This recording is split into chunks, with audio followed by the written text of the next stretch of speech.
While doing some research, I came across an article from Morgan Housel, Ideas That Changed My Life. I'm going to link it down below if you're interested. And he mentioned, among other things, sustainable competitive advantage for businesses and investing. And I think that those ideas can also be very easily applied to our career and can help us the promotion we want. How?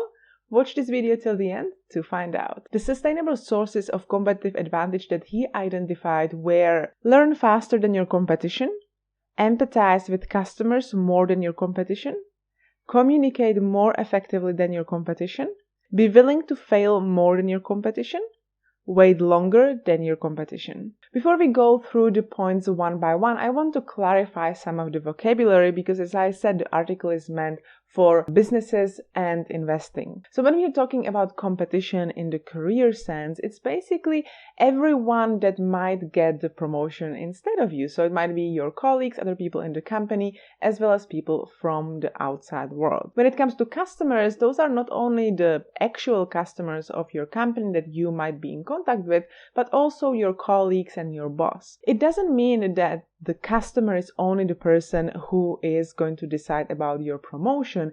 It's everyone that you're coming in contact with, because you want to build a good reputation within your company and with your actual customers. Number one is learn faster than your competition. Become an expert in what you do and in what you need to know for the position that you are after. Make sure that you're staying up to date with your industry and that you are learning new things regularly. Analyze what people in the position you are after know and then learn some more. If you feel that this might be a weakness compared to your competition, make sure that you set aside a regular time to learn new things. For example, set aside 1 hour first thing in the morning to learn new things every workday. Number two, empathize with your customers more than your competitors.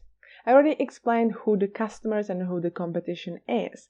The point is that you need to learn what the needs of your customers are. You need to be the person that people enjoy working with because you are making their lives easier. Number three, communicate more effectively than your competition. Become a master in communication. Learn how to send as least amount of emails as possible. Avoid emailing back and forward. Write all the necessary information in the first email. Be efficient. Learn how to articulate things. Be the person in meetings that is able to speak concisely and clearly. Be the person who is able to summarize well, review, and bring ideas together. Number four, be willing to fail more than your competition. This might be a little bit counterintuitive because you might think like, why would I want to fail in front of the people that are deciding about my promotion? But willingness to fail means that you try more often. And if you're trying more often,